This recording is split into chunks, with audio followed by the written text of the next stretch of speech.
Good morning. Welcome to Monday Morning Coffee and Chat with Hallee Bridgeman. I'm so happy you could join me. I have my cup of coffee, so I hope you have a cup of coffee or tea and you have a few minutes while we chat. So happy last Monday in January. Can you believe that? Golly. If the year is any indication to what the month has been like, it's going to go fast. My cat just opened the door behind me. I was sick last week. I'm still really low energy and I can see it in my face on the video now. So, and I thought I had worn a shirt that would cover it, but I must have slouched forward and it drooped down. So those of you who saw this, yes, I'm wearing a heart monitor. Don't worry. I have worn them on, a pretty moderate rotation since I was about 25. And that's not a big deal. I have something that the doctors just like keep an eye on. And so it's an annoyance more than anything. I'm thankful for the technology. I'm thankful for the improvement in technology. I used to be wired. It used to be all wired up to this thing that did like fax tones and I would have to call it in. Now it's just like synced to a cell phone that looks like my kid's cell phone, same brand. And I don't have to do anything, but whenever I have something going on, I push a button and then like this little questionnaire pops up on the front of that phone and I say how I'm feeling and then that monitor station gets the information. So it's wonderful. Way less invasive than it used to be, but it's still like right there. I've been wearing a lot of scarves this week. So, anyway, so I was super sick last week and I had a sinus infection and bronchitis and a fever that kicked my butt, and I'm still kind of just kind of droopy and low energy, and I don't feel sick anymore except that I feel like someone has weighted me down with wet blankets. And so I'm still continuing to take it easy because this weekend I'm heading down to Birmingham for the Southern Christian Book Fest, and I want to feel all the energy then.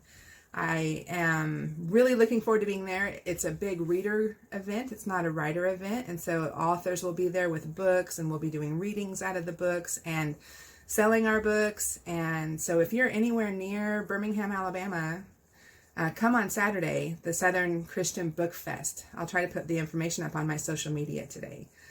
And join us. It'll be a great time. It's their second year they've done it. So I'm super excited to do it.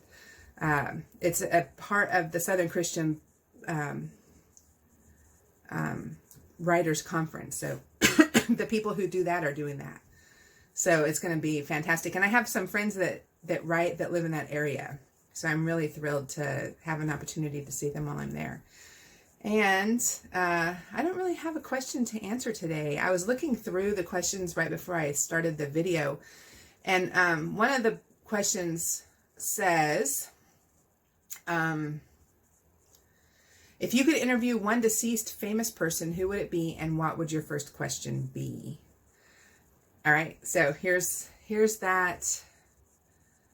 People ask that question in interviews. I read that question in interviews a lot. And I don't know if the intent is to kind of like psychoanalyze someone's answer, but a famous deceased person that I would interview would be Noah.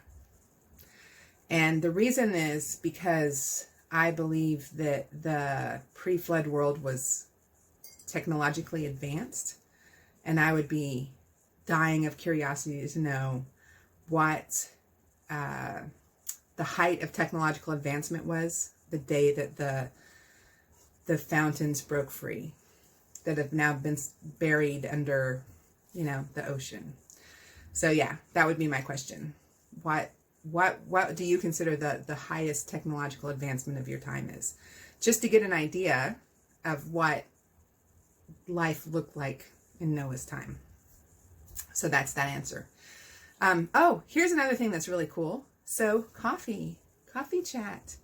So Greg and I have an appointment with a man who runs a ministry in Birmingham who roasts coffee. And so we're going to partner with him, I think, and create a brand of Hallee coffee. So I have to come up with a name and I'll sell Hallee coffee. And I'm really super excited about that. I can't wait for that meeting. So I have a meeting with him Saturday afternoon next week because he lives in the Birmingham area. So, and last week I didn't do a video, but the week before I did a video, I talked about writing divorce characters. And I have to tell you that of all the videos I've ever done, that one has had the most traction, has been shared with groups of people. And I am thrilled that it got out there. There was even Angela Ruth Strong put it in her reader group. Yeah, her reader group. And there was like this discussion engaged, like back and forth between the readers. And it was so eye-opening to have so much be said that was exactly in my heart about why it's important to have that be part of, you know, your character set in the world with writing realistic Christian characters in a way that ministers to the hearts of readers. Because so many readers have been affected by divorce.